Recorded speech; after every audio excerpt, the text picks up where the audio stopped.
What is up, family? We have another Patreon request. We got Strange MLS, the American football, American soccer.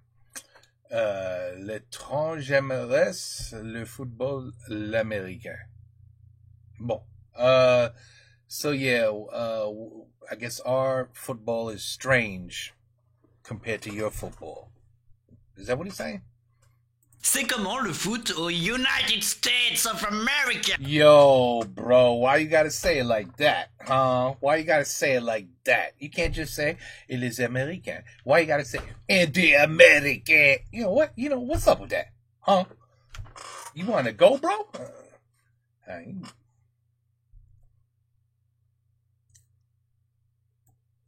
C'est comment le foot aux United States of America?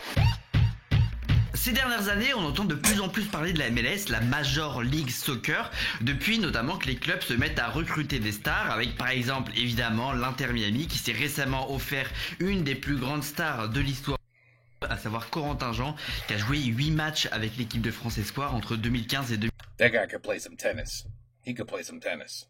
It's a shame he never really became what he should have been, but he was a good tennis player, real good. 2016. Alors c'est vrai que le football est en train de se développer de plus en plus aux États-Unis, dans un pays où pourtant culturellement, c'est pas vraiment un sport populaire. Quand tu demandes aux Américains quel est leur sport préféré, il y a 41% des gens qui répondent le football américain, 10% qui répondent le basket, 9% qui répondent le baseball et seulement 5% qui répondent le football. Alors pourquoi est-ce que le football est si peu populaire aux États-Unis? Je pense que c'est parce que pour les Américains, le football c'est un sport qui est chiant et beaucoup moins spectaculaire que les autres sports qu'il y a là-bas. Les matchs de football américain ça peut finir en 26-24, les matchs de basket ça peut finir en 94-89, alors que les matchs de foot ça peut finir en vieux 0-0 dans des longs matchs de 90 minutes avec 3 frappes cadrées dans le match et une équipe qui fait la passe à 10 dès l'heure de jeu pour gagner du temps. But when you hear this, you could never be bored. You could never be bored. Even 0-0, if you listen to this the whole game, you can't be bored. It's impossible. Donc ouais, sûrement que les Américains ils trouvent ça chiant. D'ailleurs, il y a ce fameux mème des Simpsons, un dessin animé américain, qui montre bien l'image qu'ils ont de ce sport là-bas.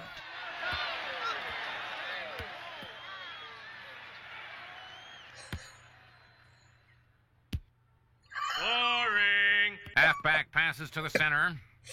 Back to the wing. Back to the center. Center holds it. Holds it. That was good. Holds it. Donc ouais, en fait, le foot c'est chiant et ça matche pas du tout avec le besoin de spectacle des Américains. Vous savez, les Américains, ils ont besoin d'en prendre plein les yeux constamment, ils ont besoin de waouh en permanence. Et donc en fait, pour s'implanter aux États-Unis et séduire les Américains, le football, il a dû s'adapter à cette société de spectacle. Alors comment ils ont fait? Qu'est-ce qu'ils ont changé dans le foot pour le rendre plus waouh? C'est ce qu'on va voir dans cette vidéo. Oh, so we really did do that? I guess we said, all right, American soccer, you could beat the shit out of the goalie, knock him out, and then kick the goal. A little more exciting. Did we do that? Maybe. Première chose qu'ils vont faire les Américains pour rendre ce sport moins chiant, c'est de tout simplement changer les règles du football. Ben voilà. Je savais pas. Un des premiers trucs chiants que repèrent les Américains dans le foot, c'est le concept de match nul. C'est chiant, un match nul. D'ailleurs, c'est écrit dans le nom, match nul, c'est pas un hasard. Et donc jusqu'au début des années 2000, la MLS, elle va supprimer le concept de match nul. Et s'il y a égalité en fin de match, les deux équipes, elles partent en séance de tir au but, mais des tirs au but à l'américaine, où le joueur part d'à peu près la moitié de terrain avec 5 secondes pour marquer.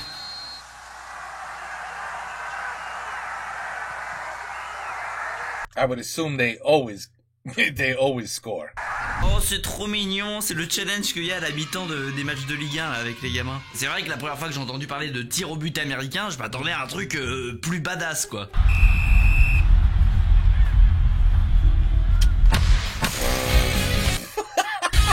Bon alors ça c'était l'exemple. See, in Texas, that's how you play soccer. plus connus, il y en a d'autres. Dans les années 70 par exemple, ils avaient décalé la ligne de hors-jeu aux 3/4 du terrain pour permettre aux attaquants de marquer plus de buts. Vous connaissez aussi la règle qui dit qu'un gardien n'a pas le droit de prendre la balle à la main sur une passe en retrait parce que ça ralentit le jeu. Et bah ça c'est une règle qui a été adoptée par la FIFA en 92 mais qui avait été inventée et testée par les Américains bien plus tôt. Bon bref, les Américains ils ont inventé plein de nouvelles règles pour dynamiser le jeu, mais bon, de toute façon au début des années 2000, pour être pris au sérieux un petit peu par le reste du monde, et ben ils vont s'aligner avec les règles de la FIFA. Donc fini les changements de règles pour rendre le foot plus divertissant, maintenant la MLS elle va devoir changer de stratégie de séduction. Désormais en MLS, le spectacle il sera assuré par les stars.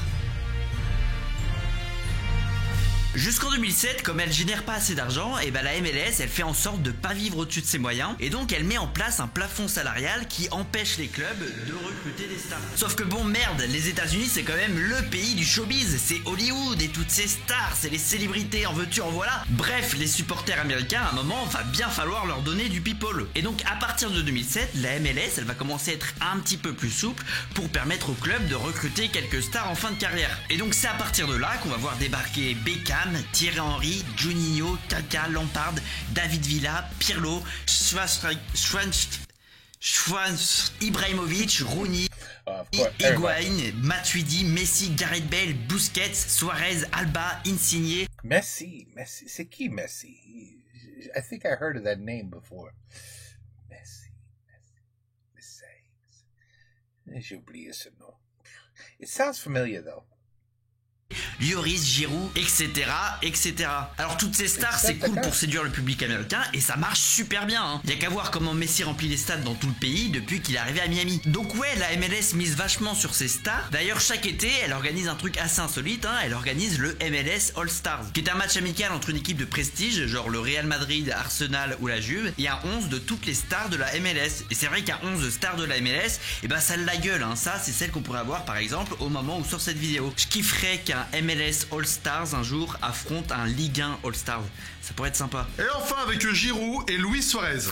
Très belle équipe, cette équipe de MLS. Et maintenant, la formation qui représentera la Ligue 1 avec au cage Gianluigi Donnarumma, une défense à 4 avec Hakimi. Voilà donc les stars, ça permet d'avoir un petit peu plus de spectacles sur le terrain. Mais si jamais ça suffisait pas, les clubs ils font aussi en sorte d'avoir pas mal de spectacles en tribune. Dans la culture américaine, vous le savez, dans tous les sports, les clubs, ils ont l'habitude de mettre vachement Oh merde. d'animation en tribune, genre un show un peu déjanté Oh merde, I should have had that on the whole time. avec les mascottes, ou alors des jeux sur les écrans géants avec la fameuse Kiss Cam. Et bah là-dessus, la MLS, elle échappe pas à la règle et je vais vous donner un exemple que j'adore. Pendant les matchs des Portland Timbers, qui a priori a un petit attachement à la forêt, et bah à chaque but du club, il y a un gars devant la tribune qui découpe un morceau de tronc à la tronçonneuse. Morceau de tronc qu'il remet au buteur à la fin du match. Quand tu marques un but, tu repars avec un morceau de tronc. Marrant. Bon, faut juste pas marquer 50 buts par saison. Sinon c'est vite chiant. Hey darling, j'ai marqué 2 buts aujourd'hui. Non mais tu fais chier Michael. Il y en a de partout. N'empêche que c'est quand même vachement perturbant de voir un mec faire ça en plein match. Regardez le pauvre gardien, comment tu veux rester concentré dans ton match quand t'as un gars derrière avec une giga tronçonneuse.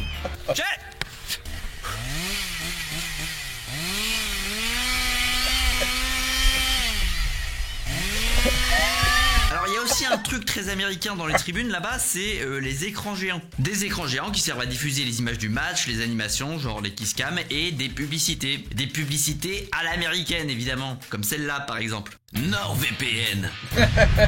Ah, good one, buddy, good one. Avant, pour protéger mon ordinateur, j'ai utilisé la même méthode que pour protéger ma famille. I see. Oh non, un virus. The virus. Maintenant j'utilise NordVPN et c'est vachement plus efficace pour bloquer les sites malveillants. En tant qu'américain, j'utilise aussi NordVPN pour regarder quelques matchs de Ligue des Champions en clair en me connectant sur ce site internet belge qui diffuse les plus grosses affiches gratuitement. Pour ça c'est très simple, il me suffit juste de quelques secondes pour me géolocaliser en Belgique. C'est là. Non. Attendez. Panama, non? La Colombie? Mais où est la Belgique? Mexique. Ah non, pas le Mexique. Mexico. Des fois j'ai aussi envie de regarder la Ligue 1 parce que j'adore Paris et plein d'autres villes françaises comme J'adore Paris.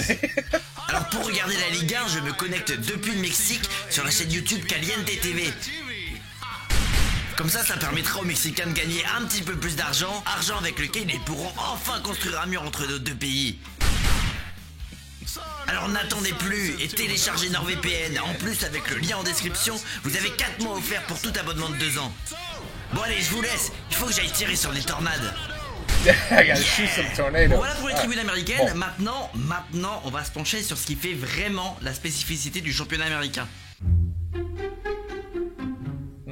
La MLS, c'est un championnat qui a un fonctionnement très américain. Globalement, le format de la MLS, c'est le même que celui de la NBA, de la NFL ou de la MLB, bref, les grands championnats américains. Et vous allez voir que oui, c'est des formats qui offrent un peu plus de spectacles, mais ça reste quand même très particulier. En France, quand un club est sacré champion de Ligue 2, et ben logiquement, il monte en Ligue 1. À l'inverse, un club qui finit dernier de Ligue 1, et ben il descend logiquement en Ligue 2.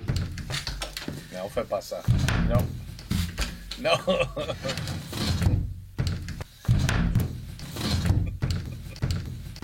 En fait, la MLS, c'est une ligue fermée, ce qui veut dire qu'il n'y a pas de promotion, il n'y a pas de relégation. Non, les clubs qui sont en MLS, c'est toujours les mêmes. Ça veut dire qu'aux États-Unis, même si t'es champion de deuxième division, parce que oui, il y a quand même une sorte de deuxième division, et bah tu pourras pas monter en MLS. Non. Oh shit. What happens? Excuse me. I'm the champion. Alors c'est une ligue fermée, oui, mais pas totalement non plus, parce qu'en fait pratiquement chaque année, il y a quand même des clubs qui intègrent ce championnat. En 1996, il y avait 10 clubs en MLS, et aujourd'hui, presque 30 ans plus tard, et bah il y en a 3 fois plus. Il y a 30 clubs aujourd'hui en MLS. Alors comment ils ont fait ces clubs pour intégrer la MLS? Et bah ils ont payé. Pour jouer en MLS, un club il doit acheter sa place. Et ça coûte un peu cher, hein. Les 10 premiers clubs de MLS, ils sont entrés en 1996 contre 5 millions d'euros, mais plus le temps passe, plus la MLS prend de la valeur et plus faut payer pour rentrer. En 2007, Toronto a dû payer 10 millions. En 2008, San Jose a payé 20 millions. En 2009, Seattle a posé 30 millions, etc., etc., jusqu'au dernier entrant, San Diego, qui a dépensé 500 millions d'euros pour intégrer la MLS en 2025. Entrer en MLS aujourd'hui, ça coûte 500 millions d'euros. En fait, That's fucking crazy. pour entrer en MLS aujourd'hui, il faut pas être fort, il faut être extrêmement riche. Non mais ça sert à rien, c'est fermé.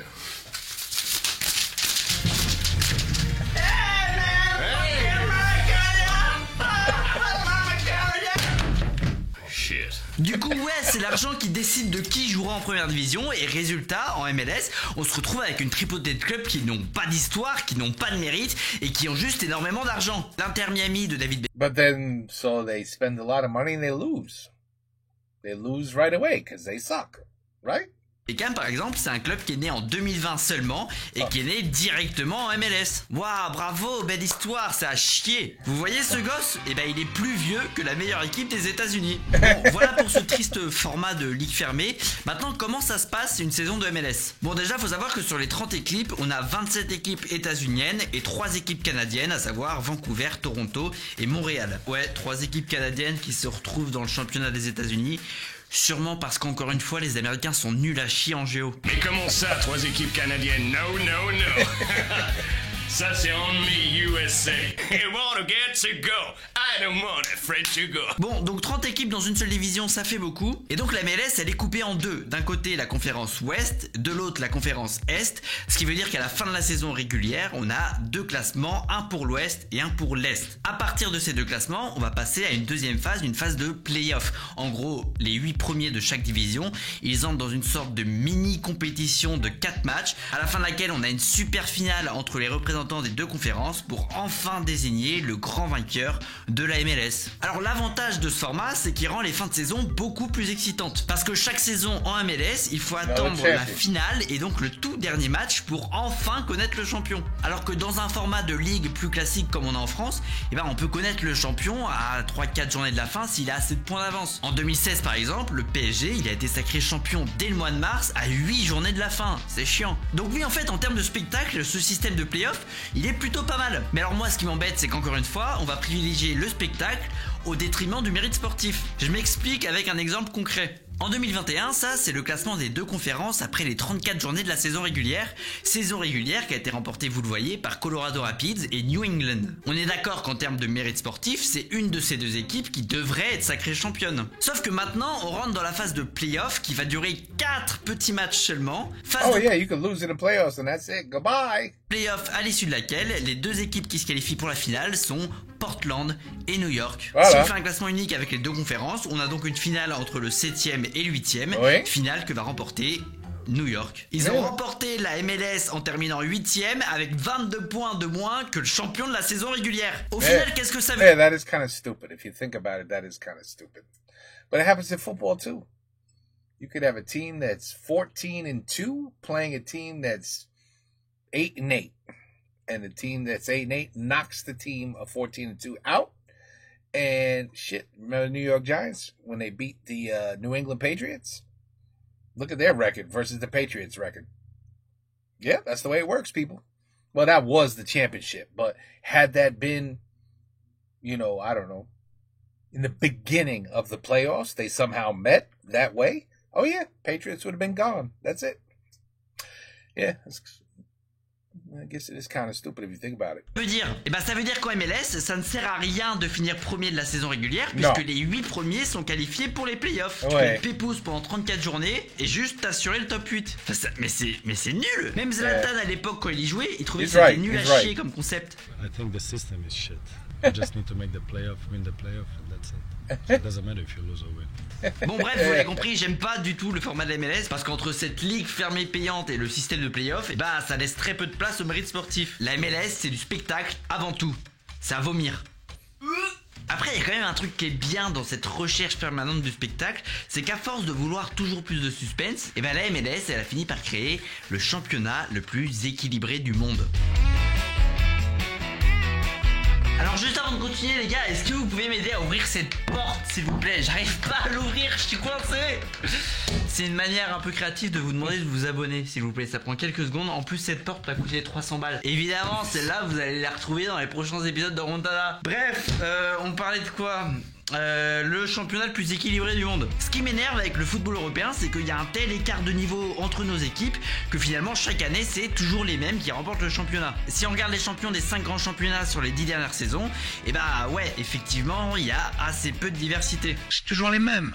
Toujours les mêmes. Alors nous, Européens, on s'est habitués à ce manque de suspense, mais pour les Américains c'est juste hors de question d'avoir le même champion chaque année. Et donc pour éviter ça, la MLS elle s'est toujours assurée que tous les clubs du championnat aient à peu près le même niveau. Alors pour ça, comment elle s'y prend? Eh ben je vais pas rentrer dans les détails, je vais vous la faire en très très gros. Mais du coup en fait la MLS elle a tout simplement imposé la même masse salariale à tous les clubs du championnat. En fait chaque club a le droit de payer le salaire qu'il veut à 3 stars maximum, comme ça il se fait plaisir un peu. Mais sinon en dehors de ces 3 stars, eh ben tous les clubs ils ont la même masse salariale. Les joueurs de Miami ils sont payés autant que les joueurs de New York, de Los Angeles, d'Atlanta, etc. etc. C'est ouf. Et du coup ça sous-entend, si tous les clubs ont à peu près la même masse salariale, que tous les clubs ont des joueurs qui ont à peu près le même niveau. Résultat, et bah effectivement en MLS, toutes les équipes se valent à peu près. Et pour que vous vous en rendiez compte, je vais comparer ça au championnat européen. Regardez ce camembert. Chaque tranche de ce camembert, c'est la valeur des effectifs des équipes de Ligue 1. L'effectif du PSG, aujourd'hui, il vaut 892 millions d'euros, ce qui est 26 fois plus que l'effectif d'Angers, qui vaut 34 millions d'euros. Regardez, c'est ouf, l'effectif du PSG, il vaut autant que l'ensemble des 10 effectifs les moins valorisés du championnat. En fait, les parts du camembert, elles sont pas du tout équitables.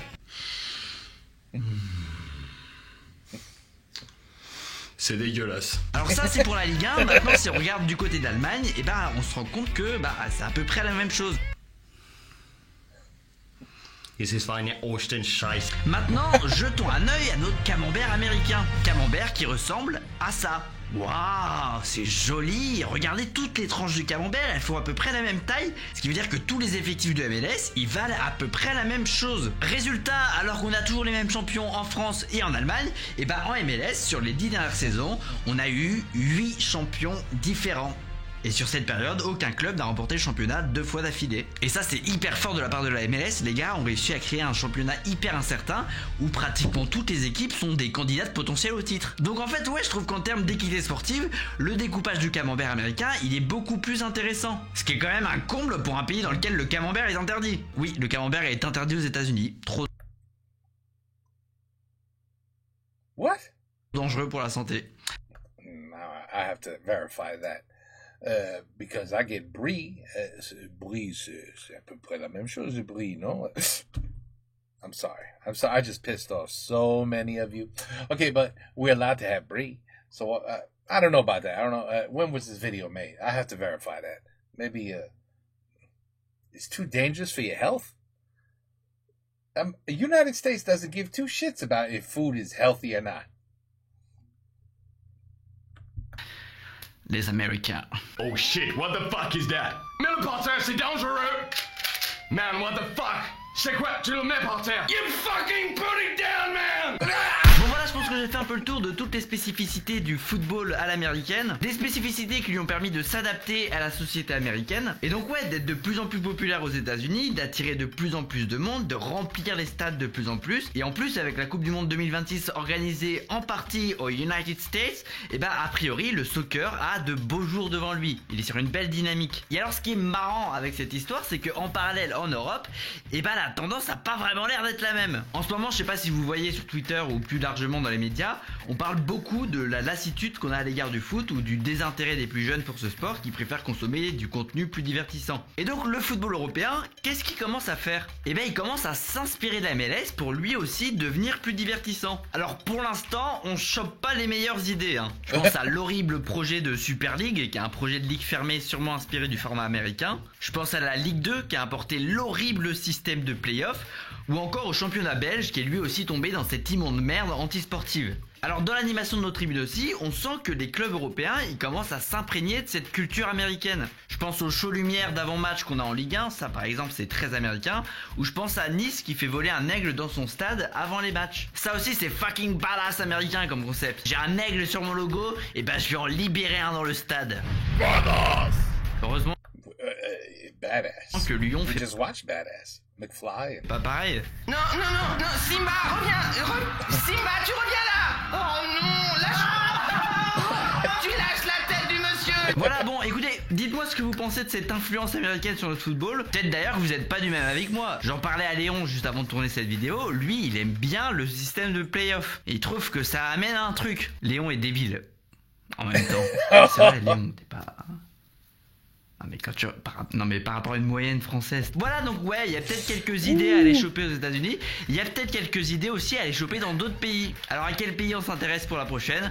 Bah dites-le nous en commentaire. Okay, so I didn't know we did that. I'm not gonna lie. I didn't know. You know, they make a good point about the playoffs, though. They make a good point.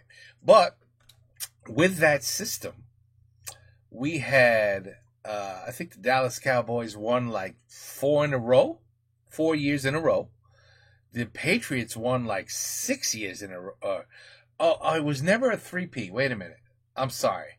But in like 8 years, they won like 6.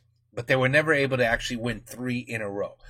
So basically, what they're saying about our system is that it is far, far, far harder to be a champion, a continual champion. I mean, you see how many championships France had? Oh my God. In Germany? That was crazy. So that would be like absolutely mind-blowing in our system. But then again, your system, couldn't you just play? If you play your ass off, I mean, really play hard, and you're a really good team, and you got a whole bunch of points, and you know, between you and third place, you have like a huge advantage, and you already know how many games are left in the season, right? So you're like, in 5 games, we're up by like 30 points on third place. There's no way they're going to catch up to us, man. So we're just going to sit everybody out. and play like all the backup players, because this way none of our players will get hurt. They can get good rest, and by the time we play the actual championship game, because you're right, there's no championship game. Son of a bitch. If you got the most points, that's it. You're the champion, right? So you could be champion already half of the season, which makes the other teams probably be like, no. Because you could drop a league, right, if you don't have enough points. So I like that. I kind of like that, because what happens in ours is when teams realize there's no way in hell I could win, I'm already out. I can't even get in the playoffs. Well, I'm gonna tank all the games left in the season. I'm not even gonna play hard. I'm gonna try to lose. This way, when it comes time to draft, we'll be at the top of the draft to get like the really good players. It's kind of cheating. But in your system, you really can't cheat, can you? Because you get kicked out of the league. So you really have to keep getting as many points as you can, even if you know, holy shit, I'm 50 points behind first place and there's only 6 games left. There's no way in hell we're ever going to be the champions. But hey, we got to try to get some points, some goals, because if we get kicked out of this league, I assume everything gets lower, less pay, less salary, less winnings. I don't know how any of that works. But yeah, I guess we have a bad habit of doing that, huh? It's a little. Let's change that a little bit, make it a little more exciting. Hey, they're trying to do it with baseball. Baseball is the most boring shit in the world. I can't even watch baseball. So boring. Strike 1, ball. Strike 2, ball. Oh, it's a walk. All right. Second player's up. Strike. Ball. Hit. Foul again. So yeah, it's not every time. Holy shit, home run. Oh my God, look at it's not like that all the time. So what did they do? They tried to make the strike box smaller so the pitcher, I don't know if they actually did it, but they were talking about a whole different ways to speed the game up and how to get more points, because people were getting same thing in baseball. Like, what? After 11 innings, the game is tied at 1-1 or 0-0? Yeah, so they were like, hey, we got to think of something. Baseball game can't last 4.5 hours. It's crazy. You know what I mean? Kids got to go home so they can go to school the next day. So they tried to manipulate baseball as well to make it, and even in football, believe it or not. In American football, they made the defenses basically not exist. They didn't like the idea that when a quarterback threw the ball, that their precious receivers might get hit, might get slapped around, might actually get an interception. That's not good, because then there's no points being made. So they made it so the defender basically can't touch the receiver. As soon as he does, it's like, interference, pass interference, pass interference. So what do? They give him a bigger gap because they don't want to get penalized. And what happens? Oh, look at that, a Hail Mary, score.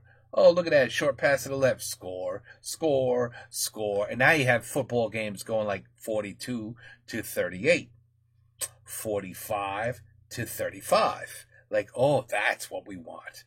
We'll make the game suck, right? The game will suck. There's no such thing as defense. You can't even touch the quarterbacks anymore. Immediately, if you brush up against a quarterback as they're throwing the ball, that's roughing the passer. I mean, they ruined the game, in my opinion. They ruined the game. It's nowhere near as good as it used to be. So anyway, so you see, so even with, as he said, a football game could be 26-24. Nope, we weren't satisfied with that. We want to see 40s, 50s, big scores. Anyway, but that's what we do. I'm sorry. I apologize. On behalf of what we do, I apologize. But hey, if you guys don't like it, you shouldn't adapt to it. You know what I'm saying? Like, if you guys don't like McDonald's, say, I don't want McDonald's in my country. If you say, hey, why is this guy flying the eagle around in front of our football? We don't want that. We're not interested. Get rid of that. Boo! We don't want that shit. Let them do that in America. We don't want it here. I mean, just speak up, right? Speak up. Otherwise, I don't know why they do it. I don't know why they do it. Why do they do that? And why can't we eat camembert? That's impossible. Why can I not eat I'm going to have to look that up. I'm going to have to pay attention and Google and find out why the hell I can't eat camembert. I've definitely had camembert. I know I have. But maybe my mother was getting it from France and bringing it home. I don't remember. That's interesting. I'm going to have to figure that out too. Anyway, guys, strange MLS football rules in the United States. All right, well, have your fun. Have your fun. I get it. I understand. We don't want, I wouldn't want somebody messing with my sport either. And that is your sport. That is not our sport. That's your sport. So, yeah, I'd be pissed off too a little bit. Like, why are you changing? This is my sport. Why are you changing it? So, whatever. It's not going to do them any good in the Olympics, which is going to be interesting. Olympics 26, I bet you Americans, a lot of them come back and say, you know what? I think I could get into some football. I think soccer. I think I could get into some soccer. I had a good time. I liked it. I enjoyed it. So anyway, we'll see. We'll see. It's growing on us. It is, I promise you, but very slowly. But it is growing. And when we see the crowds, the chanting, we try to be like you guys. Hey, we saw a video where we tried. We got like a 6 out of 10 effort. Man, you guys are like 12 out of 10. It's ridiculous. But we try to cheer the team on and chant and sing like you guys. It's amazing how you guys love your football. It's a world event, man. You guys it's like a passion. Like Americans we don't understand. And we never will. Anyway, voila. I keep talking and talking and talking, and that's it. You guys already left like 20 minutes ago. Like, shit, this guy talking too much. All right. Take care. Peace out. À la prochaine et bonsoir.